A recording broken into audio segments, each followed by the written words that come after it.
আসসালামু আলাইকুম ভাই বন্ধুরা, সবাই কেমন আছেন? আজকে আমরা পড়ছি হচ্ছে আমরা পাবদা ক্ষেত।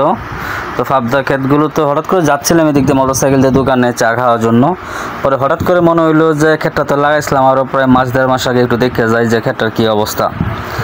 তো ক্ষেতে দুইকে দেখি যে কিছুদিন আগে পানি হয়েছিল, পানিতে কিছু গাছ মারা গেছে এবং কিছু গাছ মোটামুটি ভালো হয়েছে এবং কিছু কিছু গাছে হচ্ছে দেখলাম যে আবার ফলও ধরে ফেলছে। এই ফল দেখে তো একবারে আমার চোখে চড়ক গাছ, খুব ভালো লাগলো দেখা। তখন আমি কি করলাম যে পাশের বাড়ির থেকে একটা কোদাল সংগ্রহ করলাম।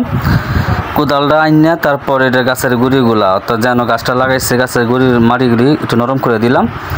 নরম করে দেওয়ার পরে এরপর হচ্ছে কিছু শাখা প্রশাখা ছিল অতিরিক্ত, এগুলো ভাঙে ফেলছি এবং আমার সাথে কয়েকজন ছোট্ট পিচ্চি পোলাপান ছিল যারা আমাকে সহায়তা করছে। এবং দেখতে পাচ্ছেন যে এখানে পেঁপে গাছগুলো বেশ ভালো হয়েছে এবং বেশ কিছু গাছে ফল আসছে। আশা করা যায় যে ফলগুলো মাস দেড় মাসের মধ্যেই আমরা তুলে খেতে পারবো এবং পাড়া প্রতিবেশী যারা আছে তাদেরকেও আমরা দিতে পারবো।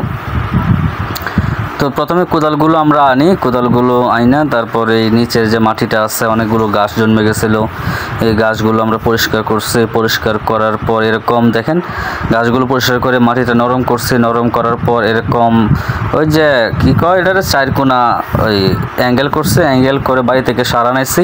আর দর্শক বন্ধুরা, প্রচণ্ড গরমের কারণে হচ্ছে সহ্য করা যায় না, তাই খালি গায়ে হচ্ছে আজকে ভিডিওতে আসলাম। গেঞ্জিটা গলার মধ্যে বাঁধা নিলাম আর হচ্ছে মিষ্টি জর্দা দিয়ে পান খাচ্ছি। আমি সারগুলো ডাললাম। এখানে প্রথমে যে সারটা দিলাম সেটা হলো ইউরিয়া সার দিলাম প্রায় 2 কেজির মতো। এই সারগুলো পেঁপে গাছে মোটামুটি হচ্ছে ইউরিয়া সারের পরিমাণটা একটু বেশি দিতে হয়। আর এরপর আমি যে সারটা বের করলাম সেই সারটা হচ্ছে মাইট্টা সার বলে আমরা এলাকায়, এটা মেবি ডিএপি সার। তো ডিএপি সার আমার ঘরে স্টক কম ছিল, যা আছে তাই দিয়ে করলাম। আমি কোনো প্রফেশনাল কৃষক না বা ওইরকম ওই স্টাডি করে পেঁপে গাছ লাগাইছি এরকম না। আমার শখের বসে বাড়িতে আছি, অবসর সময়ে কিছু পেঁপে চারা লাগাইছি। তো দেখলাম যে না, এই অবসর সময়ের মধ্যে কাজ করতে গিয়ে আমার মোটামুটি ভালো একটা ফলন ধরে ফেলছে। যেহেতু ফলন বলে চুলে ধরে ফেলছে, কি আর করা যাক, তাহলে একটু যত্ন করে দিই। অল্প লাল সার আছে, লাল সারটার আরেকটা নাম হলো মেবি এমওপি সার, ম্যাগনেসিয়াম অফসেট, এই টাইপের কিছু একটা নাম আছে। তো এই সারটাও আছে, এটা আমি একটা বোলের মধ্যে রাখলাম। 3টা সার আমি বোলের মধ্যে রাখার পরে এরপরে একত্র করলাম। ভিডিওটা হয়তো বা আপনাদের কাছে ক্লিয়ার নাও হতে পারে। ভিডিওটা করছে আমার বোনের ছেলে, আমার বাইকনা শাহিন শাহ। তো শাহিন শাহ ভিডিওটা করতে গিয়ে হয়তো বা অ্যাঙ্গেল ঠিক মতো বোঝে নাই, সমস্যা নাই, আপনাদের বোঝাতে পারলেই হলো। আর এরপর আমি সারটা কী করলাম, আস্তে আস্তে হচ্ছে আমি মিশাইলাম। 3টা সার আমি একসাথে মিশাইলাম, কিন্তু হাত জ্বলতেছে, কারণ লাল সার হাতের মধ্যে লাগলে হাত জ্বলে। তাই আমি সাবধানে আস্তে আস্তে ধীরে ধীরে ধীরে আমি সারটা মিশানোর চেষ্টা করতেছি এবং মিশানো প্রায় শেষ দিকে।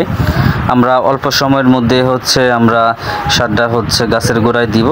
তো প্রথমেই আমরা একটা গাছের গোড়ায় গেলাম, যে গাছের গোড়াটা আমরা আগে থেকে কুপায় রাখছিলাম, নরম করে রাখছিলাম। আমরা এখন হাত দিয়ে ওই গাছের গোড়ার যে মাটিগুলো আছে এগুলো একটু পরিষ্কার করে ড্রেনের মতো করে দিলাম। অর্থাৎ গাছ থেকে আমরা 1 ফুট দূরত্বে একটা সার্কেল আকারে একটা গড় বানালাম। আমরা ঠিক এই সার্কেল আকার গড়টার মধ্যে আমরা হচ্ছে সারটা দিব। আর গাছের গোড়ায় যদি সারটা দেওয়া হয় তাহলে গাছের গোড়ি কিন্তু হচ্ছে পচে যাবে বা নষ্ট হয়ে যাবে, তাই কেউ আপনারা গাছের গোড়ায় কেউ সার দিবেন না। গাছের গোড়ায় সার দিলে কিন্তু হচ্ছে গাছ মরে যাওয়া বা সারে চাপ দেওয়া বা মাটি চাপ দেওয়া এরকম একটা সমস্যা হতে পারে।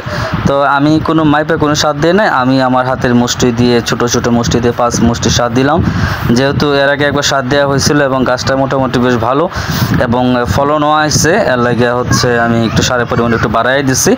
এরপর সাইডে মাটিটা হচ্ছে আমি আস্তে আস্তে জোর করে দিয়ে দিলাম। তো সাইডে মাটিটা দেওয়ার পরে হচ্ছে সারটা আমি ডাইকা দিলাম এবং সুন্দরভাবে যে পাশে যে মাটিগুলো ছড়া ছিটে আছে যেন পানি জমতে না পারে, গর্ত যেন না হয়, সেইভাবে আমি সুন্দর করে দিলাম। তো আজকে লুঙ্গি পরে কাজ করতেছি, অন্যদিন প্যান্ট বা অন্য ট্রাউজার কোয়ার্টার পরে কাজ করি, কিন্তু যে প্রচণ্ড গরম পড়ছে এই গরমে লুঙ্গি ছাড়া উপায় নাই। লুঙ্গি হচ্ছে আমরা ভরসা। তাই আপনারা যারা আছেন গরমে লুঙ্গি পরুন, গরম থেকে বাঁচুন। এরপর আস্তে আস্তে সুন্দর করে আমাদের সার দেওয়া শেষ। আপনাদের বাড়ির আশেপাশে যদি কোনো পাবদা গাছ থাকে, পেঁপে গাছ থাকে, তাহলে আপনারা ওই সারটা দিয়ে নিয়মিত পরিচর্যা করতে পারেন। গাছের গুঁড়িটা আমি একটু চাপ দিয়ে দিলাম যাতে করে ঝড় বাতাসে নড়াচড়া না করে। তবে কিছুদিন পরে অবশ্য এটার মধ্যে অবশ্য খুঁটি দেওয়া লাগবে। তো আজকে এই পর্যন্তই, কালকে দেখা হইব অন্য ভিডিওতে।